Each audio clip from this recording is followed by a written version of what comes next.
All right, all right. Aloha Friday, everybody. Thank you for being with us today. Coming to you early, courtesy of LinkedIn, YouTube, Parade Deck, and any other place. I think we're also streaming live on Facebook. Thank you for being with us. Alexander already chiming in. Thank you for coming in on the comments. Today, we're going to have a very, very fruitful and educational conversation with Genesis. We're going to be talking about what it is to be a young leader in this day and age. Genesis, welcome to the show. Thank you. Thank you for having me. Super excited, super stoked. Excuse everybody for my voice. Terrible allergies, but it's that type of season, that type of year. We're getting through. We're doing it. That's the way to keep a positive mind. I am in Orlando, although for visual context, I'm in Hawaii. But it's yeah, and I tell you that the allergy season this time around has been very focused on that southern states. But folks, thank you for joining in. I hope you're not going through that allergy season yourself. Jacobo, thanks for joining in, and all those that are coming in through the different platforms. Thank you for being with us. Before we get into the topic for today, Genesis, tell us a little bit about you and what you're doing and what you're up to, and then we'll get into all the nice stuff. Of course. First of all, super honored and humbled to be here. Thank you, Enrique, for all you do on LinkedIn and just in general in leadership. You're honestly a role model to me, seeing what you've done and inspire me. So appreciate you. So my name is Genesis Vaquero. I am a youth speaker. I speak to ages 15 to 26, high school and college students. I found my purpose the day I stood on stage and did my high school graduation in front of 3,000 people and said, wow, I love this. I'm not nervous at all. I want to do this more for the rest of my life and give back. So that's what I've been doing, is helping the students become leaders. I do freelance marketing on the side, and I'm just working on building my business and helping as many students as I can. Outstanding. And look, we need more folks like you at your age frame to be able to translate, right? Because there's some things that have worked throughout our lifetime. There's a connection gap somehow. And it's mostly because we forget to dig back, right? We forget to go back and visit those areas and that time frame that we had to go through. But we're so happy that you're there to fill that gap and to be able to facilitate these leadership conversations with younger folks. And if you're out there and you're a seasoned coach, start to go back. Start to go back. That's where the gold is at, right? And we often focus on our age group. I want to thank Chris Ayala, my brother, for coming in and joining us today. So Genesis, there are structures around how we develop as leaders. Typically, it starts right around the time you're looking at, hey, I'm graduating from high school here. Mm-hmm. What am I going to do? What does this world look like? But to tell you that the landscape from when I was graduating to what the landscape that it looks like now, there seems to be, and I only say seems because every generation will tell you what's wrong with this one. It always happens, right? So there's no generation that's gonna miss it or skip that. What's wrong with these folks? So how do you see it? Just being off of that graduation piece, going into college, doing that level of leadership development. Where's the disconnect? I think the disconnect is, stemming from technology a lot, from what I've seen in the age group, especially preteens, teens, young adults. I think in just being able to keep up with conversations and have that more humane connection and be able to connect on a more profound level. I think that's really the disconnect today's society with young adults, young teens, is being able to have that more humane connection, be able to be more vulnerable, being able to keep more of a optimistic growth mindset. I see that lacking a lot more today in the youth, but there still is a lot of youth that have it. So that's where I really see the disconnect today, is between technology really being this barrier for kids to open up for healing and for mental health is really big right now with young adults, especially. Yeah, that segment of mental health, Hmm. it's plaguing everybody, right? I say as a world, we ended up being all at the same time hit with mental health issues Hmm. all at once, right? COVID facilitated those moments in our lives where we became just equal. It was you was a human, everybody was a human then. There were no structures of who was the boss or anything. All of that went away. We were just trying to live, right? We were just trying to get through the next day. But you mentioned technology. I love that you did that because there's not only the fact that the youth are technology driven, they're surrounded by it. Actually, they're born into it. Other people um, say, "Oh, my elders, my mom, and Lord bless her, she's gone now, but my aunts and uncles and things like that, they knew nothing about technology. It was not a thing. So when I came in the military, that's when computers were like mainstream. You could actually have something that did not fill a room and call it a computer. But all the folks that are being born now and maybe born the last 30 years, that was it. They it was there, right? As soon as your mama or your daddy heard you crying, they slapped one of these devices in your hands and said, "Here, have at it." How has that facilitated this gap in humanity, right? The sharing of human to human experience. And how do you see that becoming better? Because technology is not going to go away. Yeah, no, I definitely think it has been a factor in allowing that disconnect to happen, especially emotionally, besides that mental disconnect.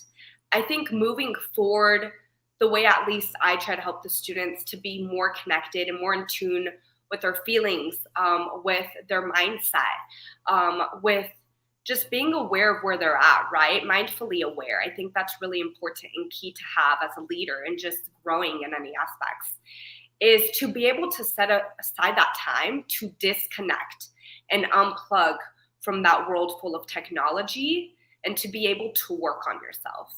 And I only preach that when I go to schools and I go to organizations because that has helped my mental health. That has helped me personally, professionally. I can't explain how exponentially beneficial it is. And it sounds yet so simple to set aside time every day in your routine, which is supposed to ground you. So, super essential to have a routine. I always preach about that too. And have that time set to work on your mental health, to work on your mindset, to be mindfully aware, and to be able to do that so that when you come back into the world full of, organized chaos, technology, nonstop tasks, you are grounded to be able to deal with those challenges with an optimistic mindset. Yes, I totally agree. Now, as you was talking, I was thinking about the challenge from the other side. Yeah, The older leaders not understanding that this is the dilemma, right? That you face on a day to day. And we expect our era type of approaches to problems to still be effective and efficient. And that is a lie. I'll tell you right now, if you are running a company on 1970 values, you're not going to last long, right? If you're running a company even on 2000 values, you're behind the curve.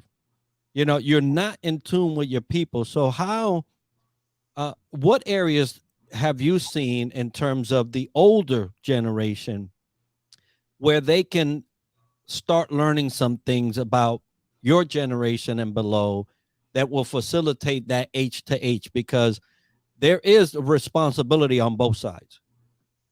there definitely is. I think a lot of it comes down to parenting. I always explain that because I think when you raise a child and you instilled those values and you ensure that okay, we're going to teach this child how to grow up in a world that they are going to be challenged every day to, have this battle with mental health. We're going to have to prepare them into battle, essentially, right? Especially now as a parent, that's what it is today. You have to prepare your child to go into battle and face social media and bullying and peer pressure and all these aspects that come into their life. And I think the connection between the older generation and younger generation, especially informing that connection, can be an understanding, and being empathetic to where their journeys are and how they can come together with their strengths, as different generations, to help each other really form a valuable connection, and relationship that can help them, essentially like a mentorship and mentee relationship. Yeah, that mentee relationship is so important, Yeah. and it's key to keeping both sides together. Yes. And I tell you, if you're an adult, a mature, grown adult, and you're not reaching back, and now this is the second time I said reaching back, right? Going back. If you're not doing that, you are risking two things. You're risking yourself not being connected, and becoming something that's obsolete. If you're ready for that, well, good luck. Uh, and number two, you're also risking misguided youth to be the heads of organizations coming up in the future. And if you don't reach back and give some of the things that you were given at an earlier age, then we're not we shouldn't be complaining. A lot of times I hear people that are older, all these guys, and I'm like, those are your kids. Those are our kids. So we complaining about something. We should be complaining about ourselves. Why we didn't do what we needed to do in order to get them ready, and now we're gonna complain about them, right? So that's just my soapbox, real quick, for for my plug on becoming H to H. Yeah. Now you speak at schools, you see younger adults, younger youth, when you go speak to them. What is the major point of angst that they share in terms of their future? I would say the main points is them feeling, number one, hopeless, feeling very confused, and feeling unworthy. Mm. And those are the three takeaways that I always get from students when they come to talk to me after, my speeches or keynotes, or just from reading the room when talking and seeing their emotions come to life and seeing how they react to what I say. And I really think that does connect to what we've been talking about, the disconnect, right? When you're so disconnected from your identity, that's really big today, identity. And you're disconnected from your identity, you don't know your purpose, right? And when you don't know your purpose, you feel hopeless, you feel lost, you feel unworthy. Like, I'm waking up today, but what do I have to get done? I'm just a student. I just need the grades. I just need to go to college. I need to start applying. And I really feel like a lot of the students don't see their full potential.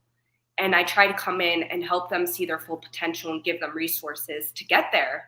Because I really do believe that if we start giving these young teens and adults resources that are based on leadership, I mean, we're creating leaders, of the future. And that is amazing. And that motivates me and inspires me. Yes, indeed. And I tell you that, and there's a question by Chris, my brother Chris Ayala. We'll address that here shortly. But you mentioned hope, and that breaks my heart, because if there was anything my parents did, was to ensure that I had some type of hope, right? They were not going to let someone else dictate uh, what that looked like, and as a Hispanic youth, it was even more pressing. They were like, no, you're gonna do this, and you're gonna go here, and the sky's the limit. Don't let this be that for you. Look at me. And my mom would always use those types of terminology. Don't let what you see me be the end all for you. Wow. Get higher, go higher, go farther, and this and that and the other, right? So if our if the youth of today are feeling like hope is a challenge, what does that say about the parents of these youth that are not infusing in them a sense of hope? Like it's gonna be all right. And if you're one of those parents out there that does not infuse your child with a sense of hope, like it's gonna be okay, I need you to stop whatever it is that you're doing, and I need you to consider that, because your children are going to lead a nation without hope, and that is terrible. And so that broke my heart just to hear it. But I just want to admonish and exhort parents and older leaders out there. It's time to start throwing that hope down, because you know what? We all make it eventually. And so just because it doesn't look like how you did it doesn't mean there's any lack of hope. Confusion, right? Confusion. Yeah. Um, there's adults that are confused, so that's like one of those things, right? We sometimes just not knowing what the future holds. It's a huge it gives us a huge sense of confusion. And even I, as an adult, grown, am like, where are we headed? Right. So that's kind of like global, I guess, and I can understand that. The hope piece, though, we got a lot to do with that as grown adults to address that. And so let me address Chris Ayala's question, and you can take it from here. What are the complaints the youth have with the older generation? This is going to be interesting. So, complaints the younger generation has with the older generation.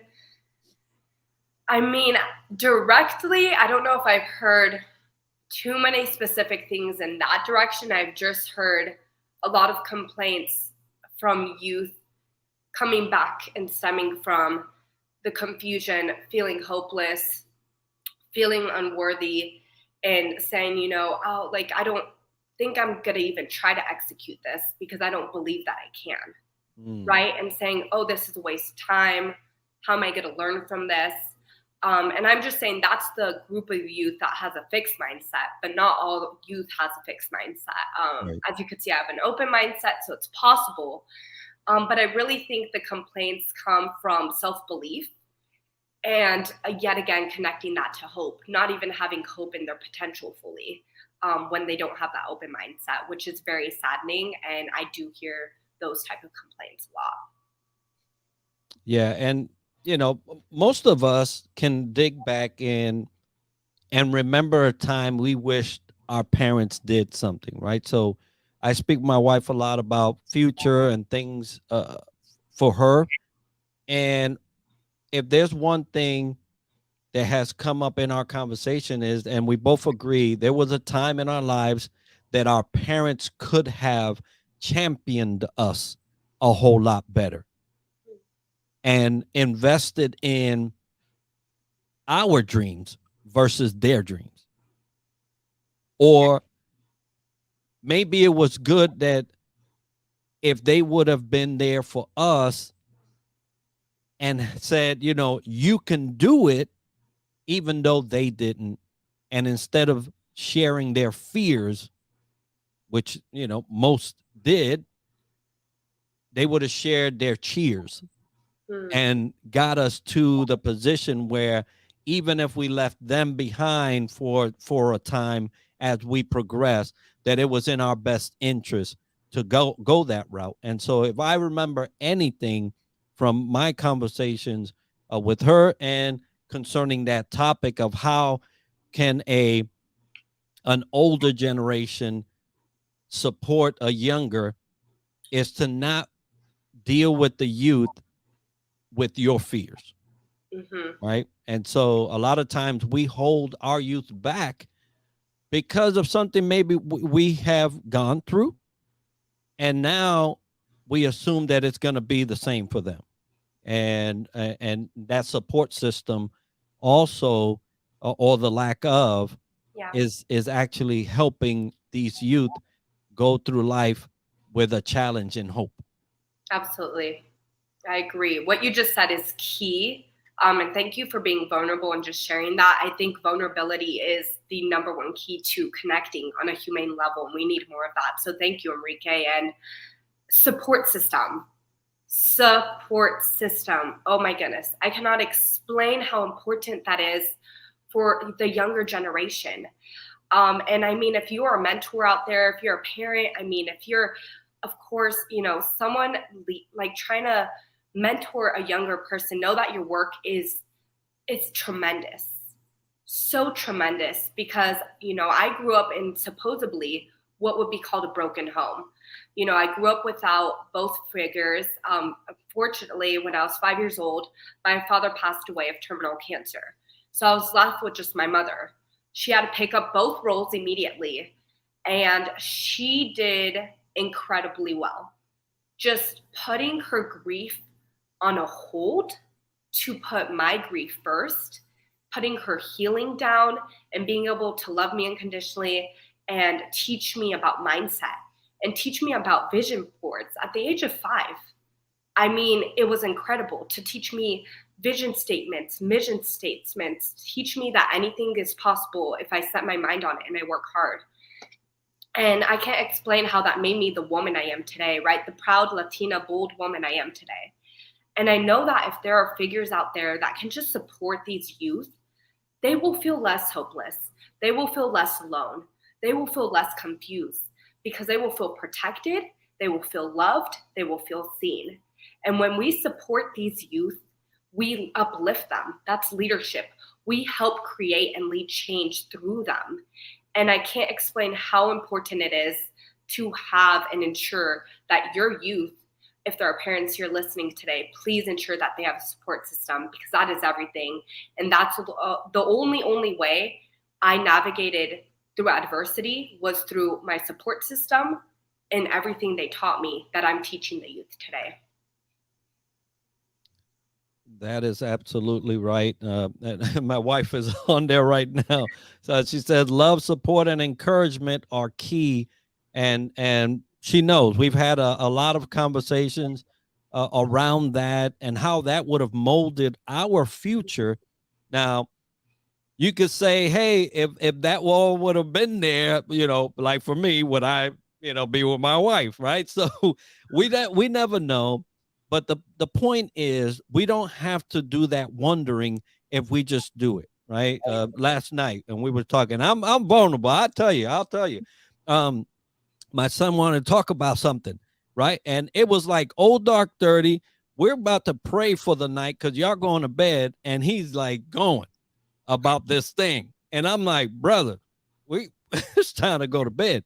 You had all day to share about this thing that's so pressing, but you want to do it right before bed. And so, and my wife, afterwards, she's like, hey, I know the setting was probably not right, but that's what he wanted to share. And it kind of, you shut him off because something else was a priority.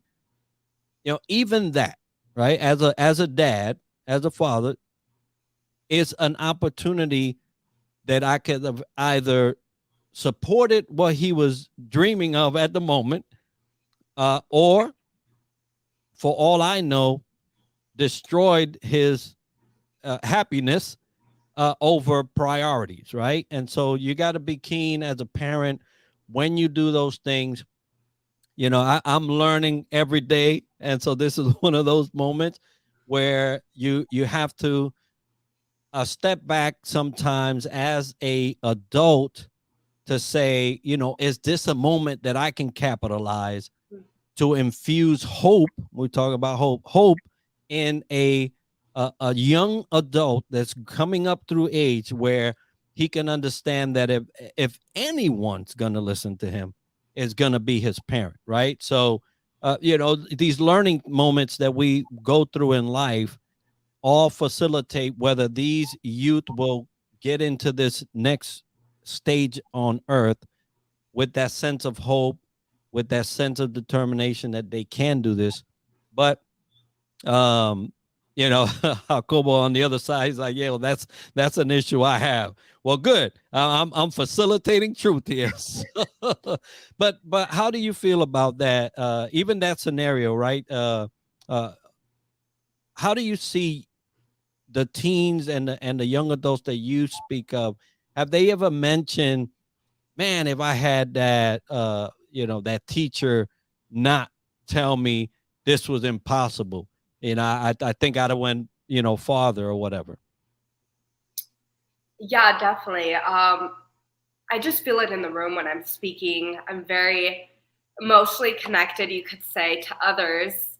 And immediately when I bring up, my story and about my father and how having my mother as that support system really helped me exponentially, I see these kids, just their facial expression changes. And a lot of it is a sad expression. Like, I wish I had that. And that breaks my heart exponentially, especially when I'm up there and I'm looking at these kids and I'm like, wow, like they're connecting to this because they maybe have a similar situation or have experienced something similar where they want or need a support system like that. And it's just so important, yet again, for those kids to have it. And it really, really helps them, not only personally, but also professionally, right? It helps them in all aspects of their life. And it's really key to them growing, healing, being in tune with who they are, and being the leaders of tomorrow, right? Because I'm excited for tomorrow because I have hope in these kids. Even if they don't see the hope yet, all of them, I see it in them. And I try to instill that in them because if these kids have hope, all of them, they have a growth mindset. They have the traits of a leader, right? They're courageous, bold, fearless. They believe in themselves. Goodness, I am ready for tomorrow. I'm ready for the day after tomorrow because we are prepared. Yeah, and if you've seen the day after tomorrow, that's pretty terrible. So, even if those situations show up that they're a hard time, there are challenges that come, right? We all face different challenges. We all face them at different times in our lives. And, it could be something simple that'd be a huge challenge for a youth. But the point is, I think out of this conversation just so far is that hope is needed. And if you have the ability to infuse hope, then do so. Yes. Don't withhold it because it could mean the difference between a young person surviving this stage in their life. And unfortunately, we mentioned mental health Mm-hmm. earlier. Because of the mental health status of the world, I may say, things are very touchy. They are. And without hope, those instances where mental health occurrences and issues that go south become exponentially even more, and they occur. And now everybody has seen throughout these last 3 years how that has taken a toll on a lot of people that otherwise would have been strong in other situations. Unfortunately, it's taken its toll and they're no longer with us. I've suffered several personal in terms of people that I know that have taken those routes.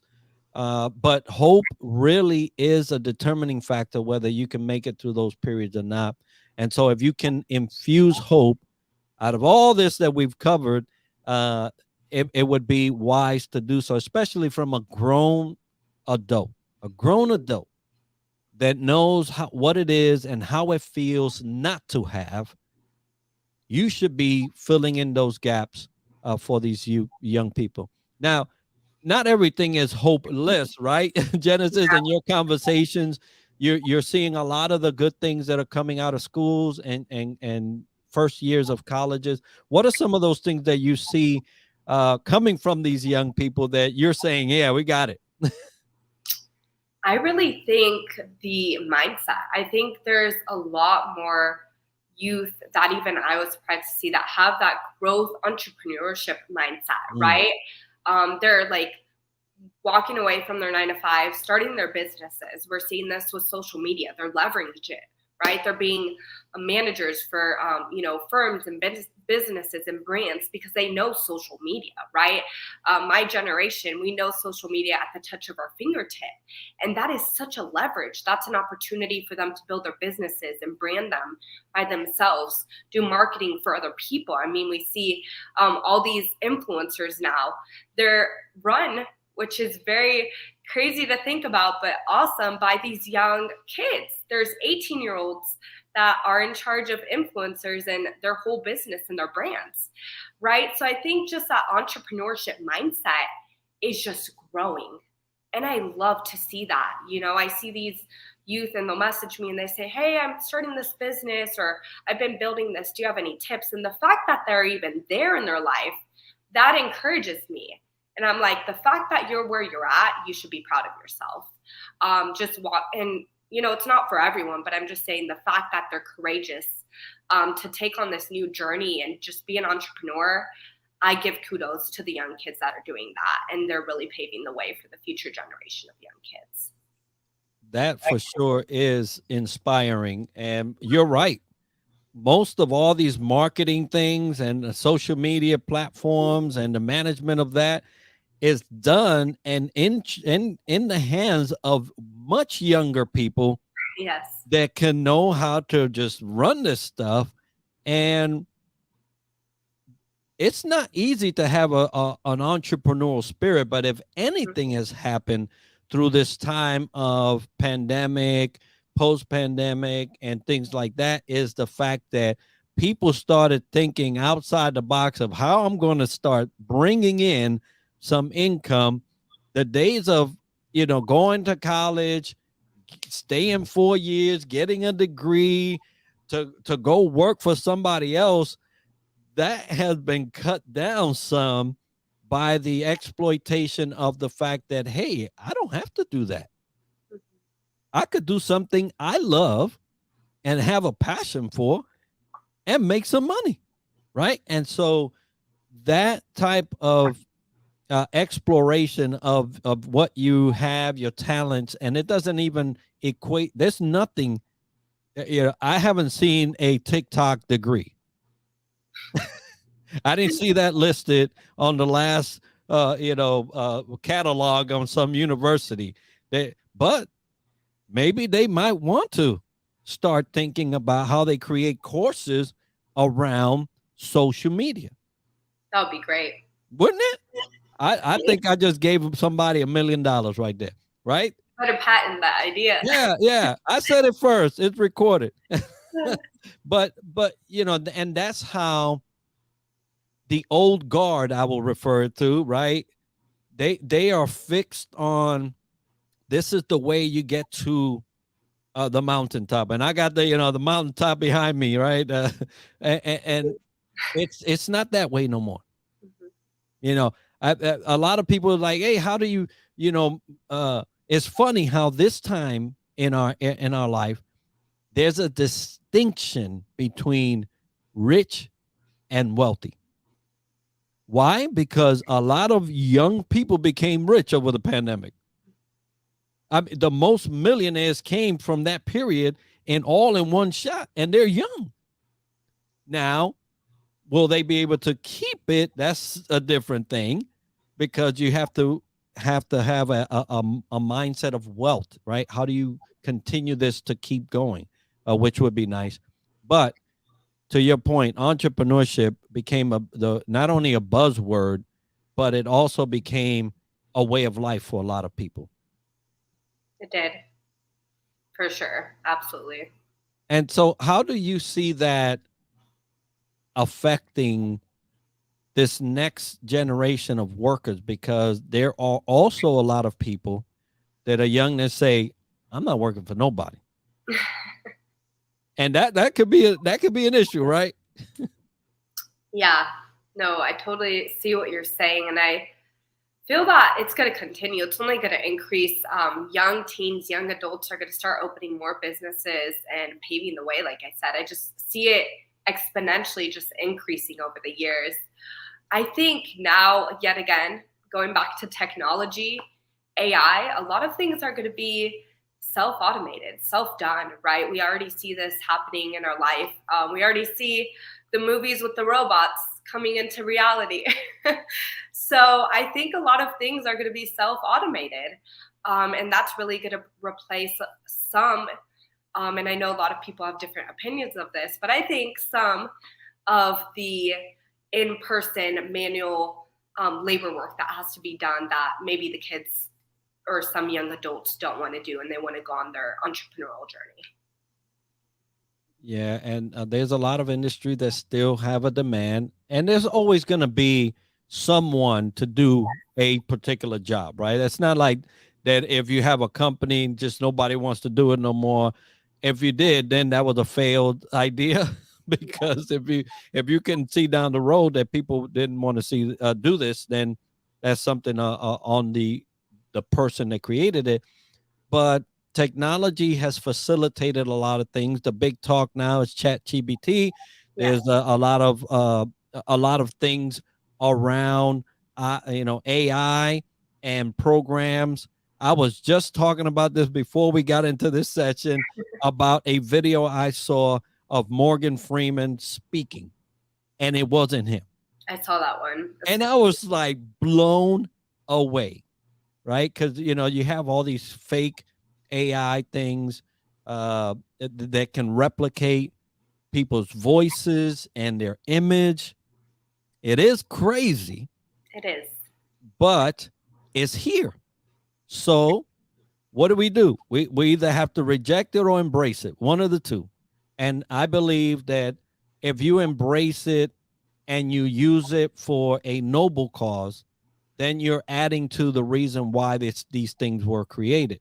Now, we all know that for every noble cause, there's about two or three not not noble causes, and so we have to guard around those things. And I'm sure that someone will come up with some type of way to guard those parameters and somehow police that. But technology is where it's at right now.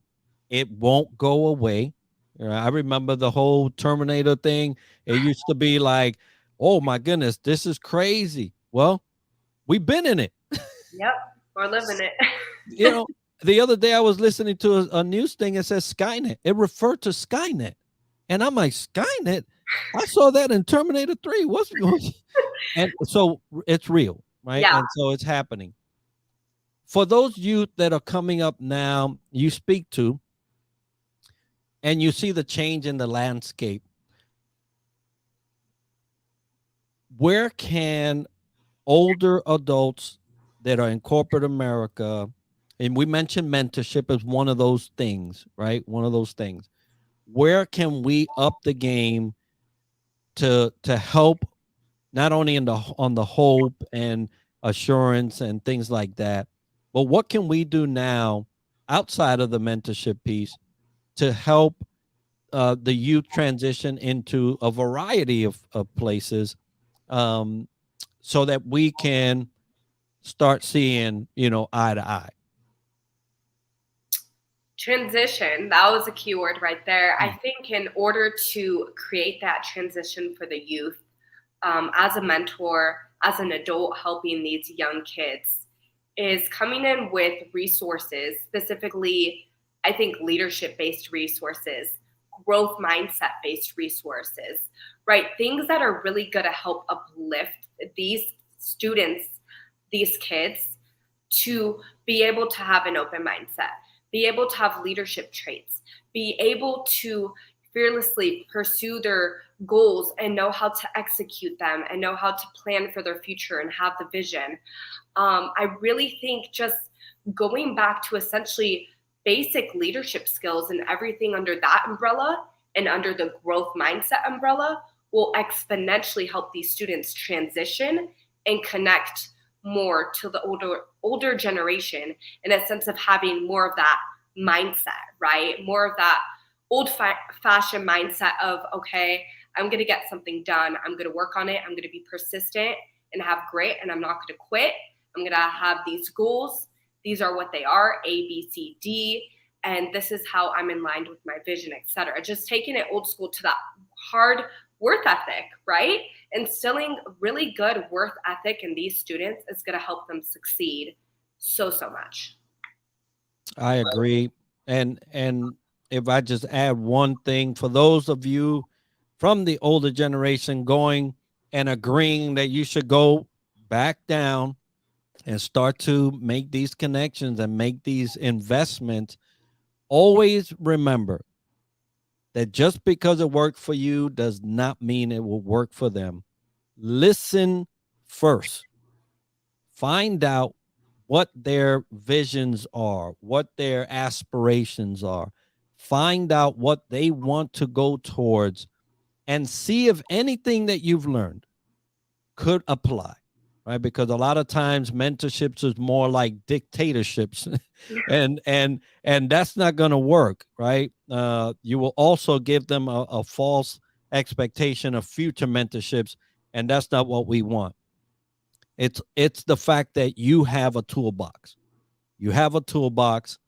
They have an issue. Which tool applies to their current issues, and what can they take out of your toolbox to further them down the road a lot more faster, efficient, right? Not skipping steps, but efficiency and being able to be effective at what they are doing in these transition periods. And we all have them, right? We all have them. When we go from one thing to another, there's a transition period. And it's important for the older generation to make these investments because, like I said earlier, you can't complain about what you didn't do. And if you did not invest, then shut it up because you got nothing to say. And so as we head down and you're operating, you're going, your entrepreneurship yourself. I've seen you do work with, gold medal recipients and all kinds of things like that. What are you working on, and how can my community help you, or how can you help the community? That's great. And I appreciate that.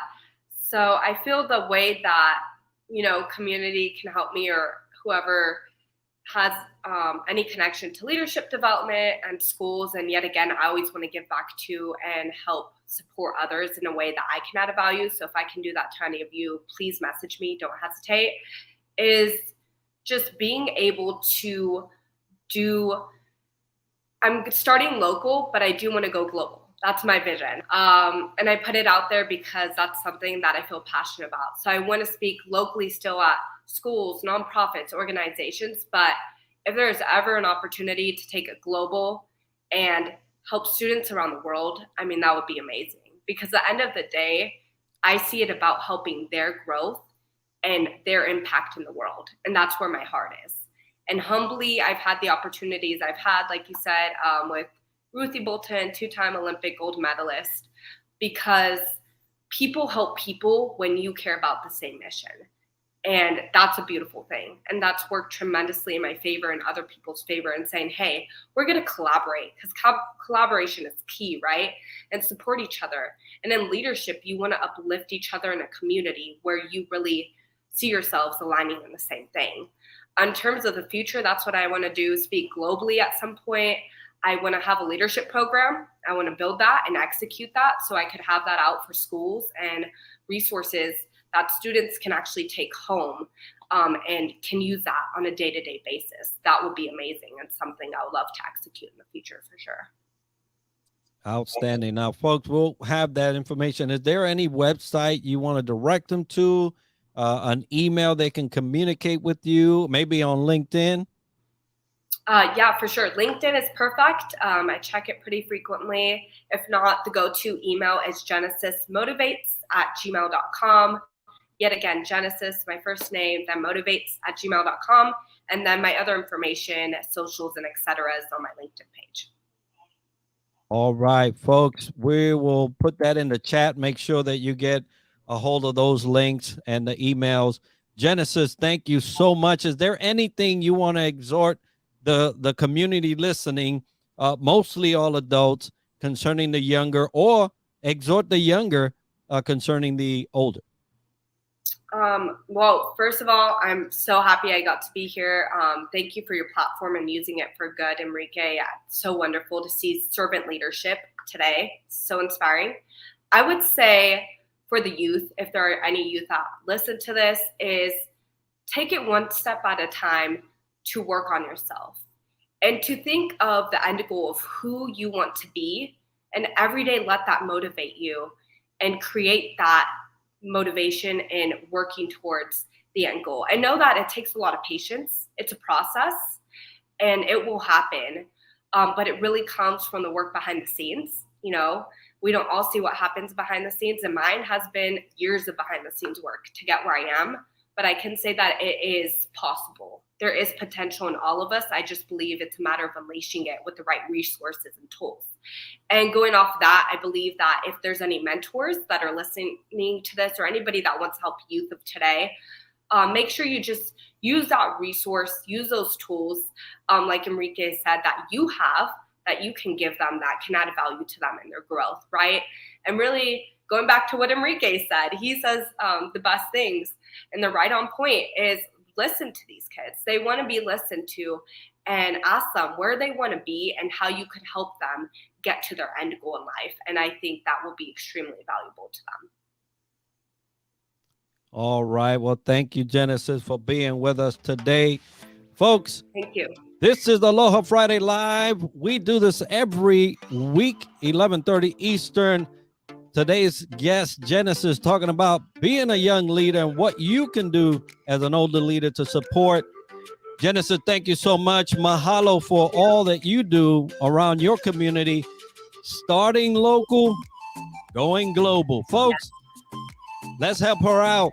Thank you for all that have come in. My wife for the first time, actually, and all the other friends and family from LinkedIn and across the social media platforms. Thank you for being with us today. We really appreciate you. And hey, help us out. We're looking to reach our 500. Now, that's not an easy thing on YouTube. 500 by subscribing to the DTLW podcast. I'll make sure to put that in the link as well, or the link in the comments as well. But we would love your support there as we head down this way of getting to 500. Aloha, everybody. Happy Friday. Aloha Friday. Everybody, be good.